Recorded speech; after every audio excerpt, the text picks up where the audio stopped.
sining ng ating lahi, mahusay at bukod tangi. Ang Pebrero ay National Arts Month.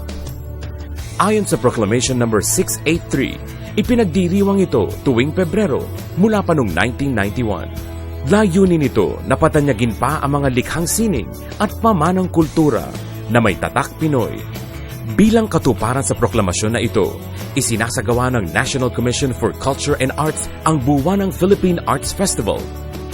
Ang piyesta ng sining na ito ay gaganapin sa buong Pilipinas kung saan may mga pagtatanghal at pagtitipon ang bawat rehiyon.